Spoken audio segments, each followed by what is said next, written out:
Welcome to The Source, where we combine the headlines with in-depth conversations with the newsmakers themselves. Today on the program, the House of Representatives revamp continues. I move that we proceed with the oath-taking of our newly elected officers. From House Speaker to a new Majority Floor Leader.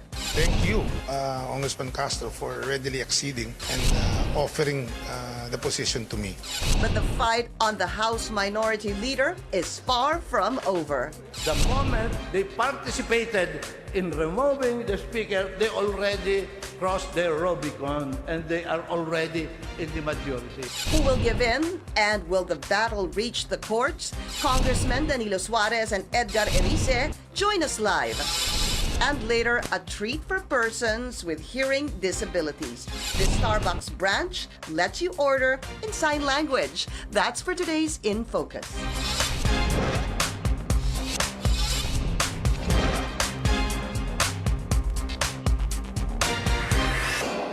Thank you for joining us. I'm Pinky Webb. The shakeup continues at the House of Representatives a week after Gloria Macapagal Arroyo was elected as the new House Speaker. Camarines Sur Representative Rolando Andaya Jr. has been elected Majority Leader and Chairman of the powerful Committee on Rules during session Monday afternoon. Even though there was no tug-of-war in the election of House Majority Leader, the minority leadership, however, remains in limbo. Let's go straight to the source of the story. Quezon, 3rd District, and House Minority Leader Danilo Suarez. Tama naman, no, Sir? House Minority Leader pa rin. Yung pa rin. Status quo pa rin. Status quo pa rin. Sir, so you are the House Minority Leader That's as correct. of today. Is there going to be any election of a House Minority Leader? I don't think it's forthcoming because those who, remember, those who did not vote for Speaker GMA were part of the majority. They were majority. Those who did not vote for Speaker. They were part of the majority, except the group of Makabayan Bloc and the and some of the what we call group of independent. So technically, they are either an outcast from their political group, or they can always join me in the minority if they want to. Because you were already the minority leader before the... 2016. Yes, sir, before GMA became Speaker. However,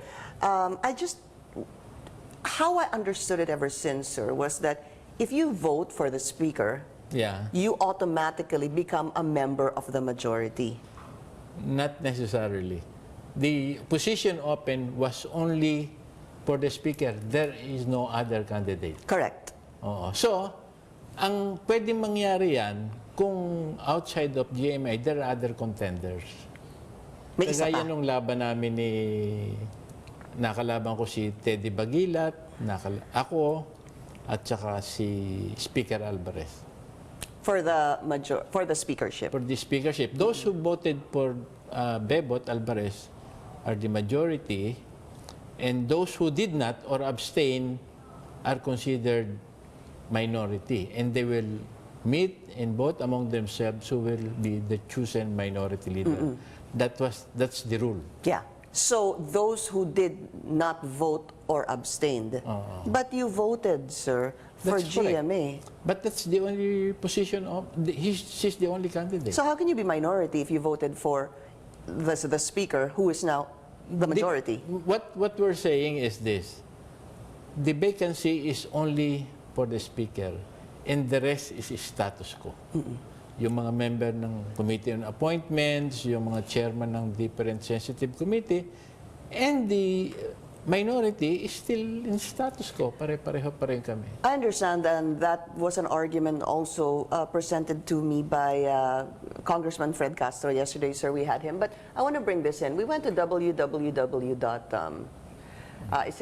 cong.gov.ph, but the website of Congress. Let me put this up on the screen. Let's put this up on the screen. Section 8 on the rules. The rules state that on Section 8 on the majority and the minority, members who vote for the winning candidate for Speaker shall constitute the majority in the House. Correct. So that's you, sir.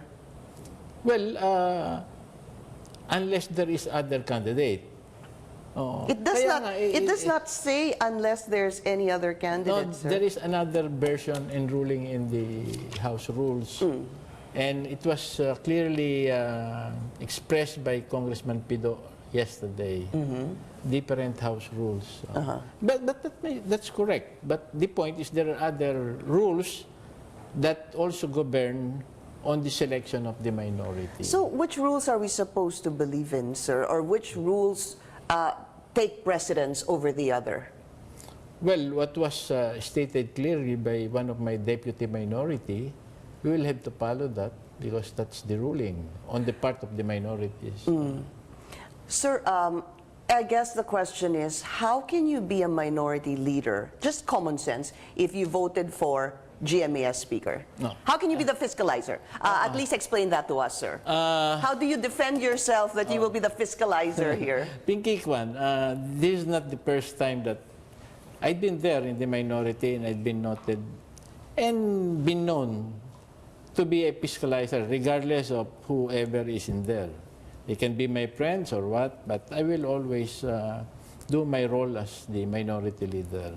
And proven na yun, may track record naman ako. There are several times that I am in collision course with the Speaker Gloria. She even got upset with me when I voted against death penalty. Because I am for death penalty and she's against it. Against the death penalty, yes. That's why she lost the deputy speakership during the time of Speaker Alvarez, yeah. That's right. But if you clearly supported her, sir, why don't you just form part of the majority? Why not just be part of the majority?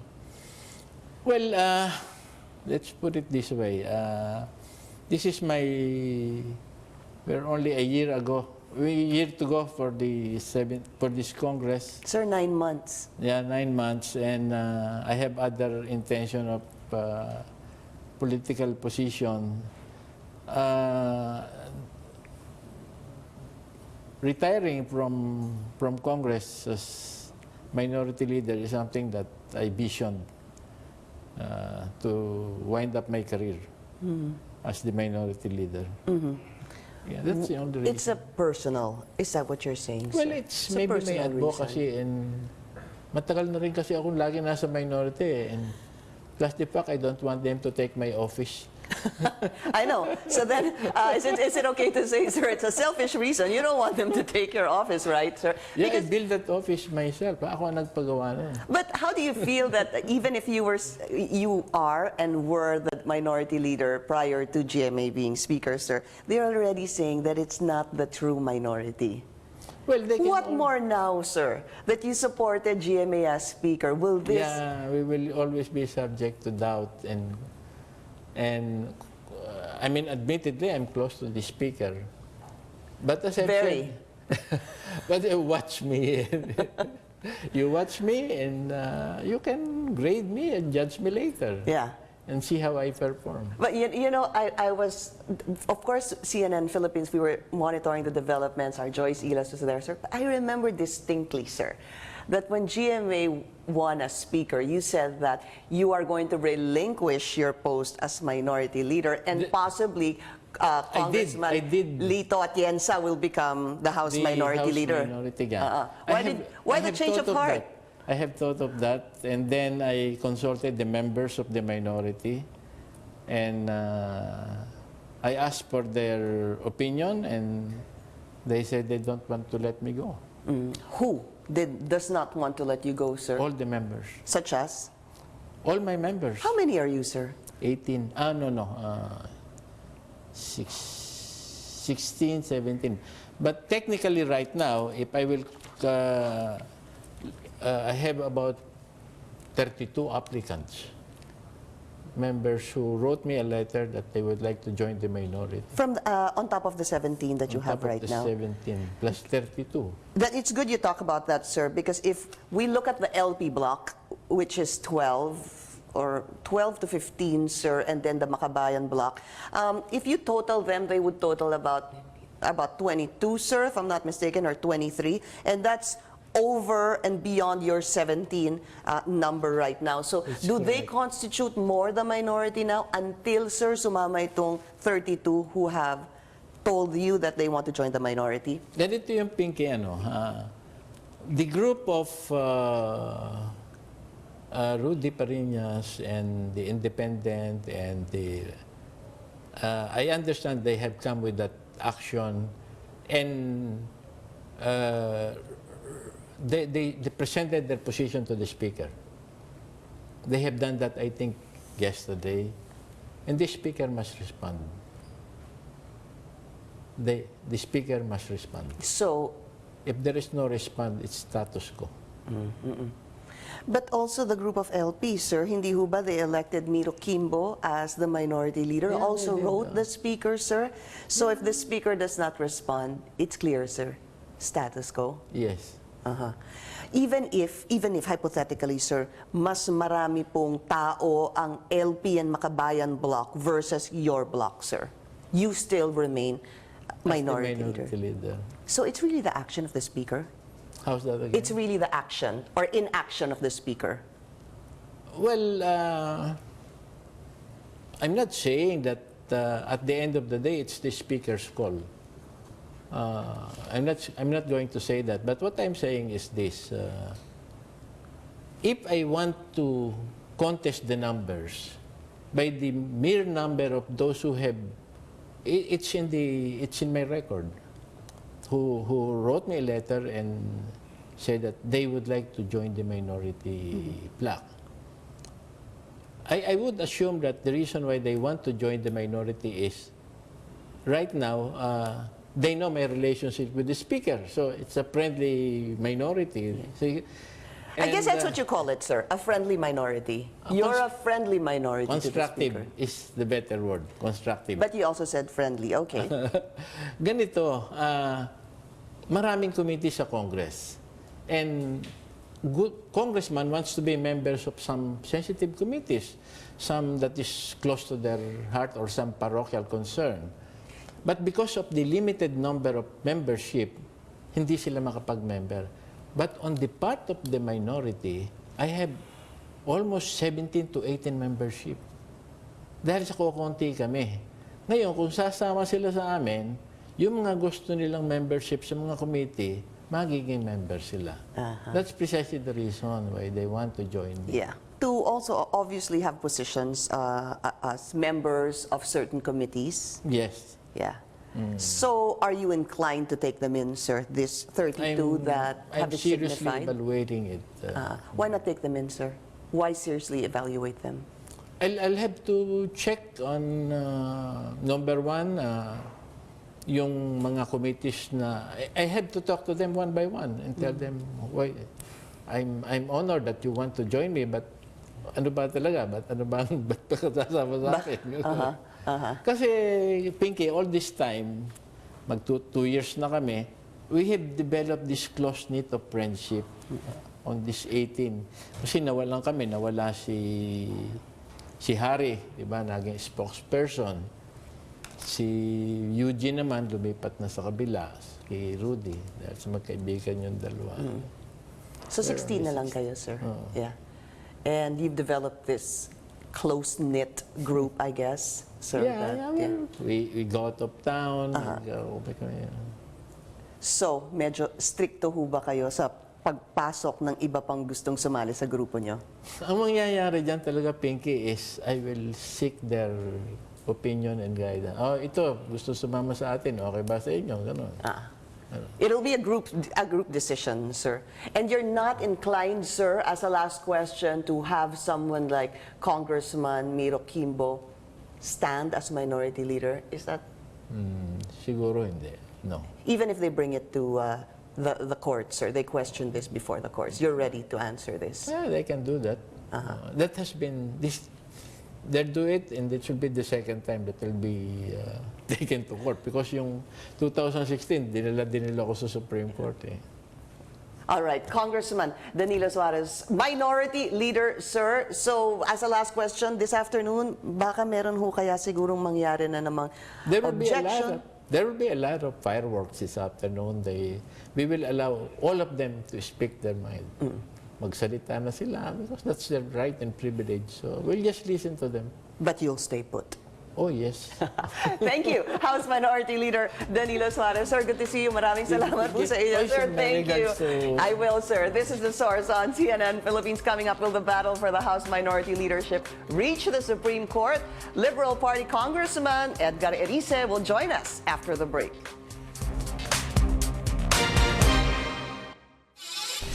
You're watching The Source on CNN Philippines. Joining us now in the studio, Caloocan City 2nd District Representative Edgar Erice. Congressman, I know you're armed with the rules at Congress. Let's because read that. I heard Congressman Suarez, and he can't specifically say the rule that he's telling about. So I brought Basahin mo, sir, for us, please. in Rule 3 of the officers, in Rule 3, the officers of the House, namely the Speaker, the 6 Deputy Speakers, the Secretary General, the Surgeon General, shall be elected at the commencement of each Congress and whenever there is a vacancy. So nagkaroon ng vacancy because there was a declaration from the House that to declare the position of Speaker as vacant.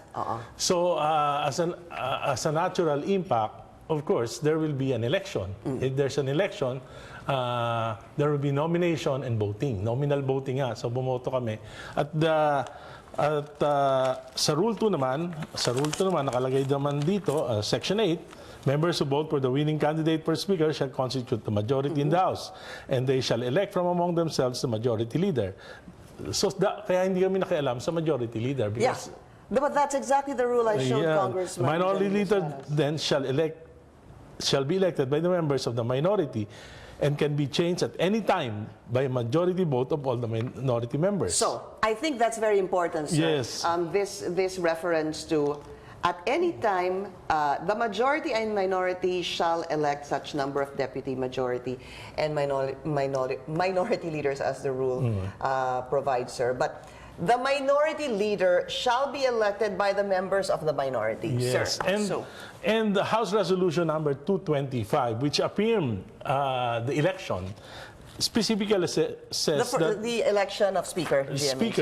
specifically says that there are 184 members who voted for Speaker Arroyo, and the group of most of the group of Congressman Suarez voted for GMA.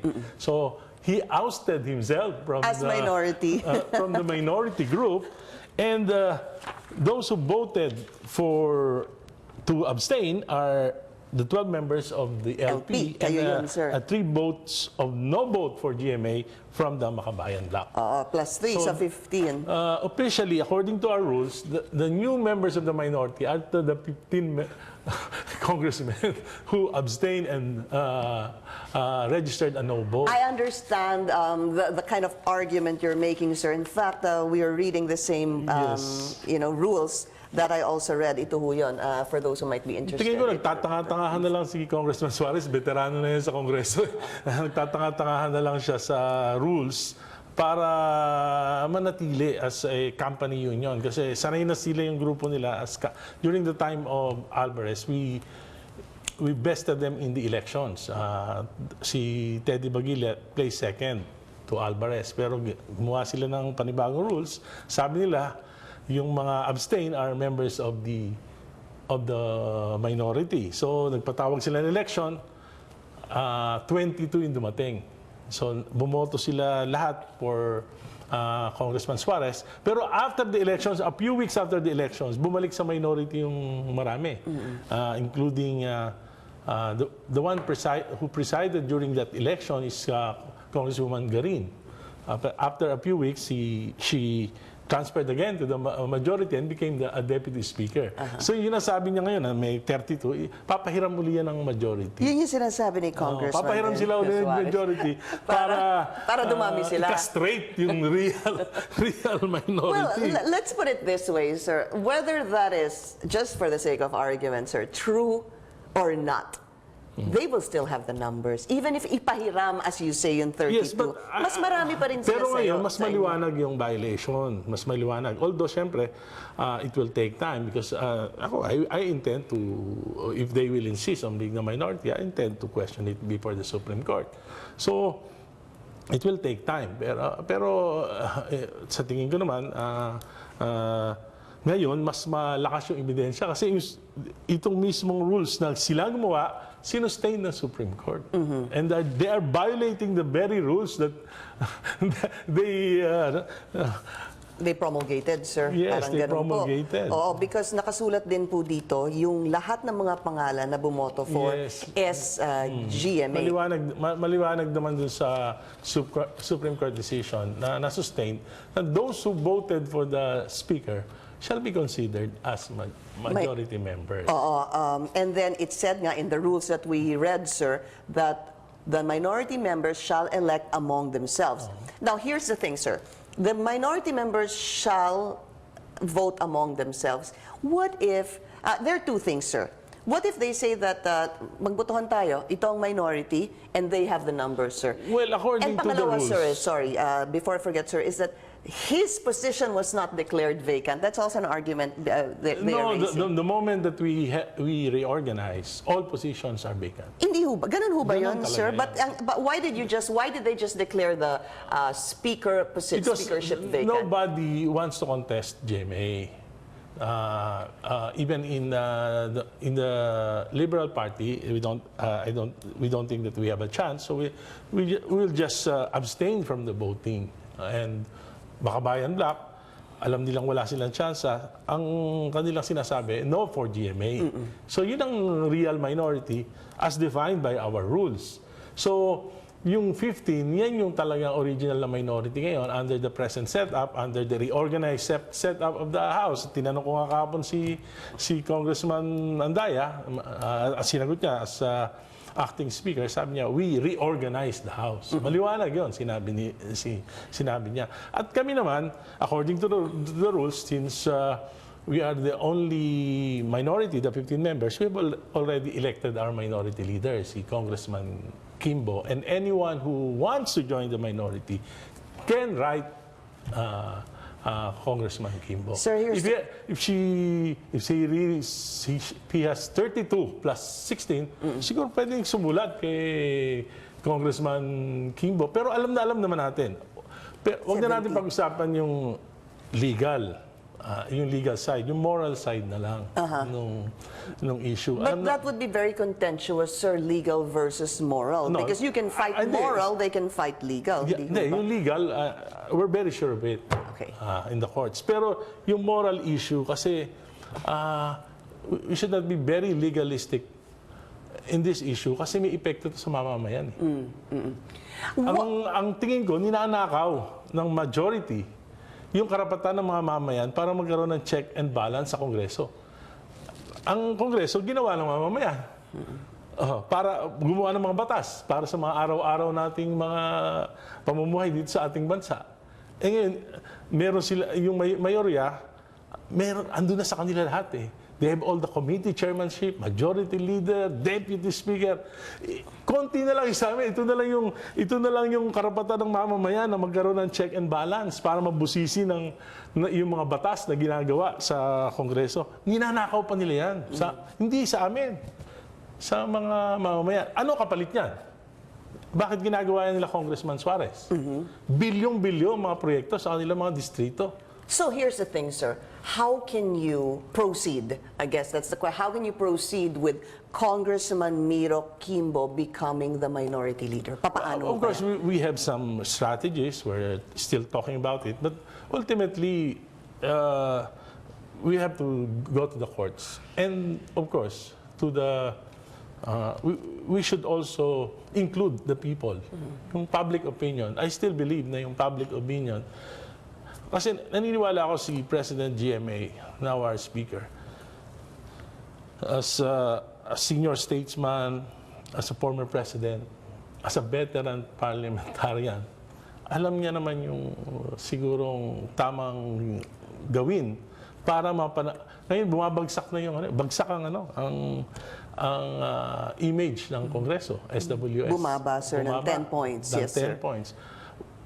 Kaya nga nagkaroon ng reorganize. Yung ginawa dahil sa mga ginagawa ni Speaker Alvarez, siguro hindi naman uulitin ito ni President Chiem. So you're hoping for that, sir. But we will find out what happens later kung papaano ho ito. Just a last question. If you question this will be before the Supreme Court, sir? Yes. Okay. Yes. Maraming salamat po. Congressman Edgar Erice. Thank you, sir. And this is The Source on CNN Philippines. Up next, find out where you can buy Starbucks using sign language. That's for today's In Focus.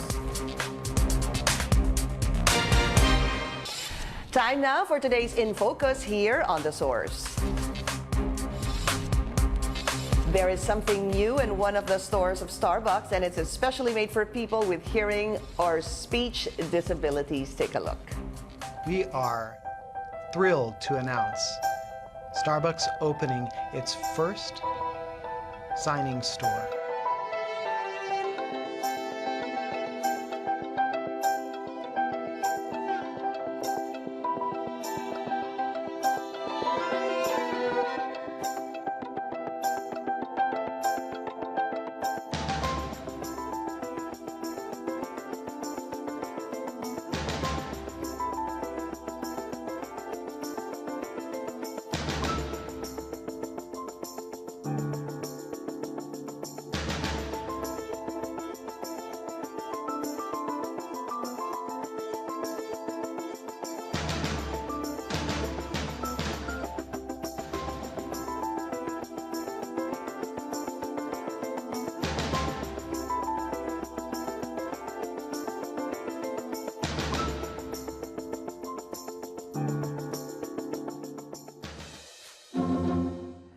And thank you for joining us here on The Source. I'm Pinky Webb. You're watching CNN Philippines.